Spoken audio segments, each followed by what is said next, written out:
Hi, friends. Michael the Libertarian here again.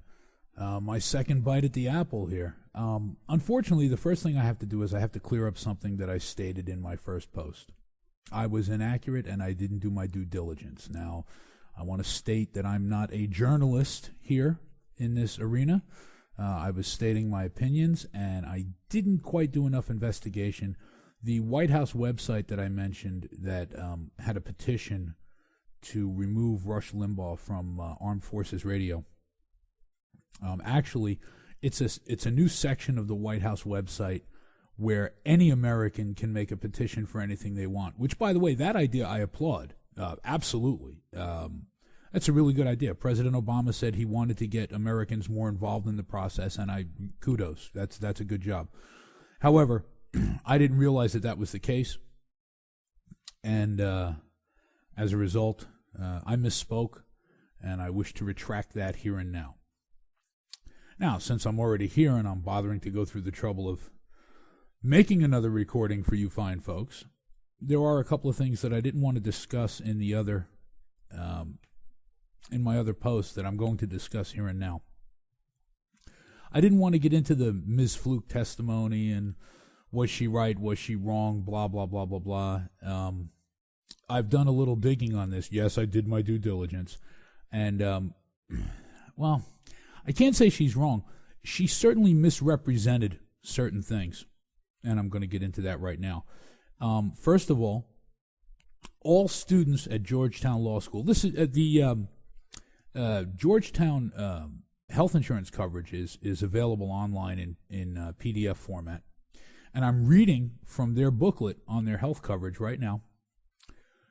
Quote, Georgetown University requires students to have health insurance.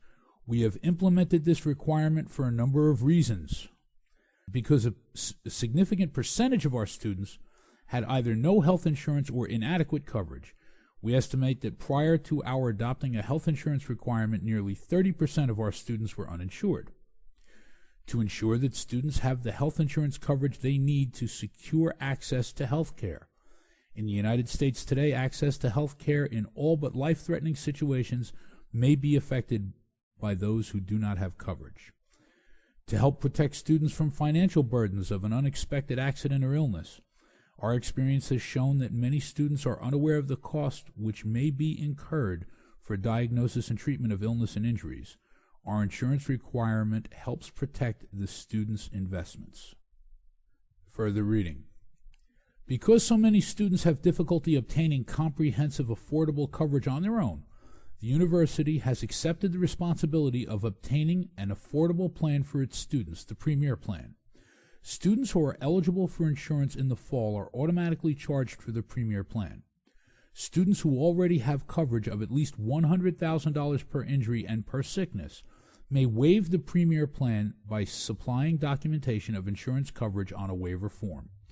We use this waiver system for a very important reason: to secure a policy for students who need one in a limited period of time. Most employer-sponsored group plans deduct health insurance premiums from an employee's paycheck and enroll new employees throughout the year. Because of constant turnover in the student population, we are not able to have an extended enrollment period. The only way that we can ensure that students have insurance before the enrollment period ends on September the 15th is by including the charge for insurance on the fall tuition bill of all eligible students and by requiring a waiver from those who already have coverage.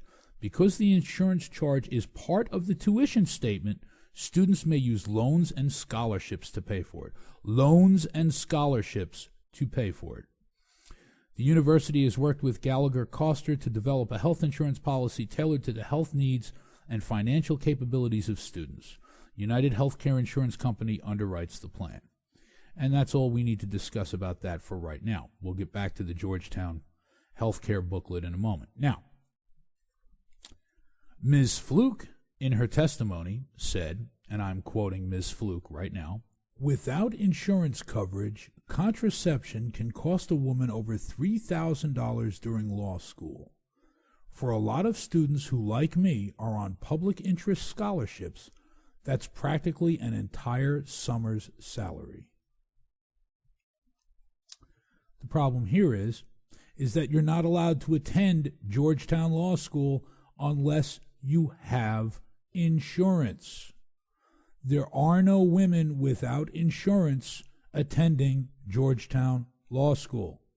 They either have their own private insurance or they buy into the group plan that Georgetown provides. Case closed. Sorry, Ms. Fluke. That's a red herring. I'm quoting Ms. Fluke again. A friend of mine, for example, has polycystic ovarian syndrome and has to take prescription birth control to stop cysts from growing on her ovaries. Her prescription is technically covered by Georgetown Insurance because it's not intended to prevent pregnancy. I'm going to stop the quote right here. That's the position of the Catholic Church. If you need, say, orthotricycline for a medical issue, the church doesn't say you're going to hell for using it. They are anti-birth control. But this young lady would not be using the medicine for birth control, and the university provides coverage for that medicine. Case closed. A little misdirection there by Ms. Fluke, because she goes on to say, under many religious institutions' insurance plans, it wouldn't be. All right, then why are we talking about Georgetown? If we're not talking about Georgetown, if Georgetown seems to be doing the right thing, why are we hearing from Ms. Fluke? I'm wondering. Well, we're hearing from her because she wants the birth control aspect covered in the plan. It's not. What she seems to be saying here is something that I've been railing on for a little while. She seems to be saying, it's my body, it's my choice, and I want someone else to be responsible for it. The fact that she wants to have sex, she's obviously totally within her rights. The fact that she wants to be conscientious about unplanned pregnancies, that's laudable. Absolutely commendable. Good job. The fact that she wants someone else to pay for it, that's a problem. That's a lack of personal responsibility, and I have a problem with that. Now, it has also been brought up that there's more than just the cost of birth control pills. Okay, the birth control pills, as has been stated in the media, can be acquired very cheaply anywhere in the Georgetown University area. You can get orthotricycline for $9 a month. That's right, I said $9 a month. That's not a big hardship for someone who's paying $30,000 a semester to go to Georgetown, I'm thinking. But, leave that to $9 a month, okay? That's 2 packs of cigarettes, I think, are the prices down there in Virginia. But, you know what, let's not even use cigarettes. It's 2 lunches, okay? Or even 1 lunch, depending on where you go to eat lunch. I had lunch at a McDonald's the other day. It cost me over $10. So that's 2 lunches. We'll say 2 lunches. You economize on 2 lunches during the month. You eat in your room instead of going out to eat, and there's your birth control costs.